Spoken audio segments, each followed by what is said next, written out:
He never called. My name is Clara. I am 28 years old now. I live in New York City. I work as a marketing analyst. My job is very busy, but I like my work very much. New York is a fast place. Dating here is also fast and sometimes confusing. I always wanted a real connection. I wanted something slow and true. I often felt lonely in the big city. I tried to meet new people. I used my phone apps to search. It was hard to find a good person. If you've ever been like this, looking forward to meeting a good person, write in the comments. If you like this content, like it, subscribe to not miss any video. I went on many first dates. Many dates were not serious. They just wanted to talk one time. Some were boring. Some were strange. One guy talked about his ex-girlfriend for 2 hours. Another guy forgot my name 3 times. I kept hoping for someone special. I was looking for a partner. I was tired. I was losing hope. My friends told me, "Clara, be patient. The right person will come." But I was not sure anymore. Maybe love was just in movies. Maybe it was not real. Then I met Ethan. This was 3 weeks ago. He was an architect. He was tall and smiled a lot. We met for coffee first, then we planned a real date. I felt a quick sense of hope with him. I felt different this time. We talked about books and music. We talked about our dreams for the future. I thought, maybe this is the person. I thought this date was the start of something good. I was excited. I was ready for happiness. I was ready for a change in my life. I really wanted this connection to work. The date with Ethan was on a Saturday night. We went to a small restaurant downtown. It had low lights and nice music. I wore my favorite blue dress. Ethan looked very nice too. He opened the door for me. He pulled out my chair. These small things made me happy. They felt old-fashioned and kind. We talked for almost 3 hours. Time went very quickly. Ethan listened carefully when I spoke. He remembered small details about my job. He laughed at my jokes. His laugh was warm and loud. I felt safe with him. I felt understood for the first time in a long time. We shared a dessert. It was chocolate cake. I really love chocolate. This felt like a great sign. When the dinner ended, we walked outside. The street lights were soft. It was getting late. He stopped near the subway entrance. He looked into my eyes. He said he had a wonderful time. I said I had a wonderful time too. He held my hand for a moment. His hand was warm and strong. He said, "I am going to call you very soon. I want to see you again next week." He said it with confidence. He sounded serious. I believed him instantly. I smiled widely. He walked away, but I watched him go. I felt happy and light. I went home feeling great. I was still smiling when I brushed my teeth. I messaged my friend, Sarah. I told her about the perfect date. Sarah was excited for me. I slept well that night. I dreamed of future dates. I dreamed of Ethan calling me. I was sure he was going to call soon. I felt like everything was finally working out for me. I woke up on Sunday with this hopeful feeling. The sun seemed brighter that day because of his promise. Sunday passed very slowly. I did not want to seem too eager.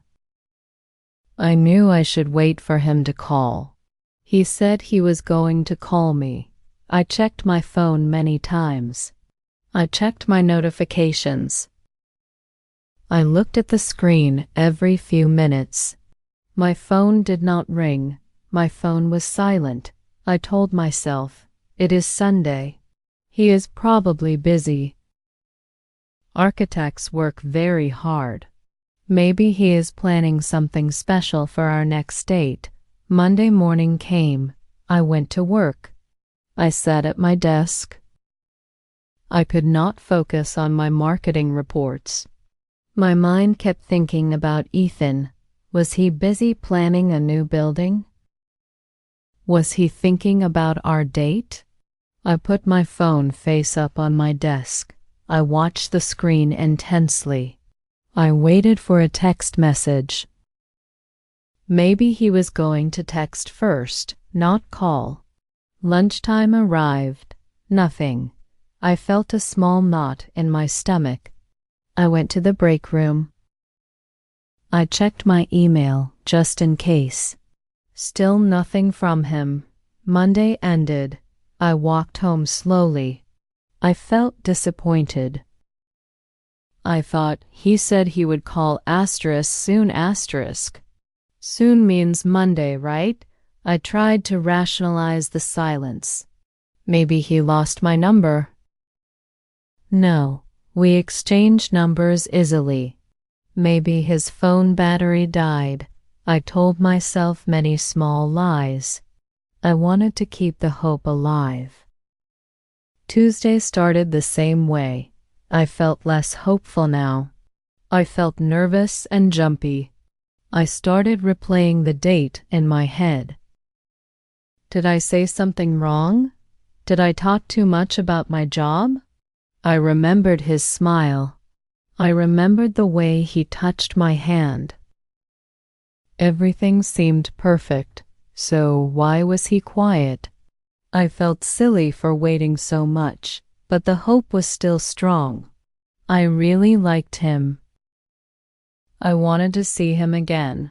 I thought about calling him. But my friend Sarah said, never call first after a first date. Wait for the man. I followed her advice, but waiting was painful. The waiting was making me feel small. Wednesday arrived. 3 full days passed since the date.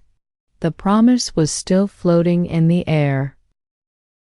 I am going to call you very soon. Soon felt like a joke now. I stopped putting my phone on the desk. I put it in my bag. But I took it out again every 10 minutes. I was checking for missed calls or voicemails. They were only messages from my mother. I was trying to stay calm, but it was difficult. By Thursday, my mood was low. I started to feel angry. Not angry at Ethan, but angry at myself. Why did I let myself believe this story? Why did I feel so sure? I felt foolish and weak. I went to the gym that evening. I tried to run very fast on the treadmill. I wanted to run away from the feeling. But the feeling stayed with me. It was a cold, empty feeling that grew stronger. I realized I was thinking about him too much. Friday came. 1 whole week passed since our perfect dinner. This was the turning point. I woke up that morning and the hope was gone. It was replaced by a heavy certainty. He was not going to call. He was never going to call. The architect, Ethan, was gone. He had simply disappeared. He ghosted me. This knowledge hit me hard. I had heard the word ghosting before. It felt common in New York dating, but I never thought it would happen to me. not after that date, not after his promise. It felt disrespectful. It felt like he did not care about my feelings at all. I thought, why could he not just send a quick text? Asterisk, hey Clara, I had fun, but I am not ready right now. Asterisk, that simple text would have been kind. It would have been honest communication. I took a long shower that morning. I let the hot water run over my face. I cried a little bit in the shower. I cried for the lost promise. I cried for the silly, hopeful girl I was last Saturday. I realized I was spending all my energy waiting for a phone call that would never happen. I realized the silent phone was speaking very loudly. It was saying, asterisk, he does not care, asterisk. This realization hurt me very much. It hurt my pride and my heart. I finished the week feeling completely exhausted.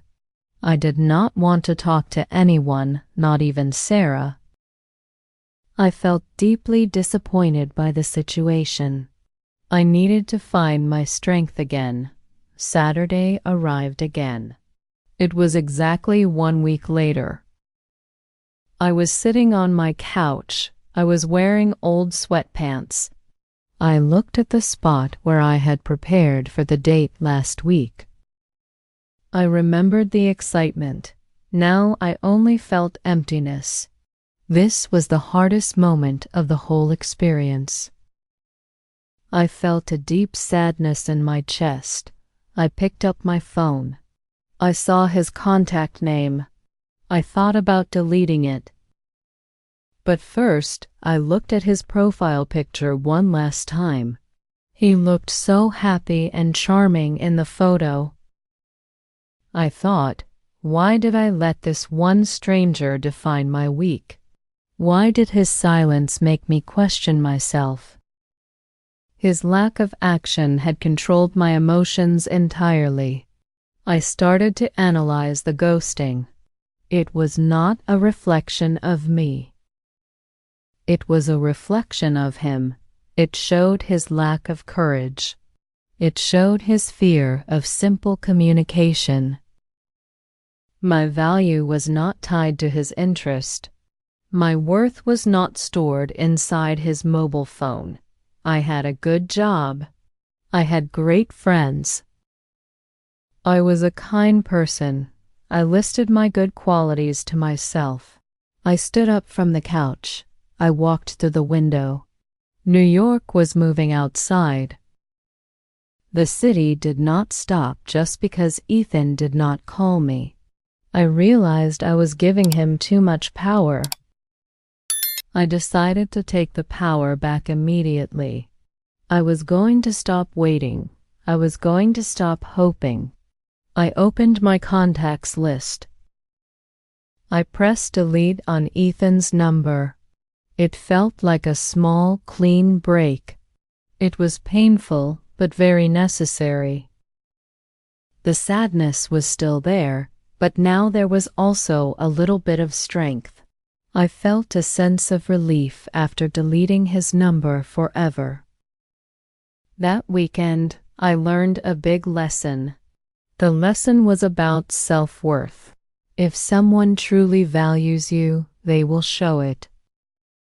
They will use their voice. They will use their phone. They will not leave you waiting and wondering. They will respect your time and your heart. I understood that silence is a very clear answer. I realized that one fleeting connection cannot define my future happiness. I am strong without him. I am happy without him. My life is full and rich already.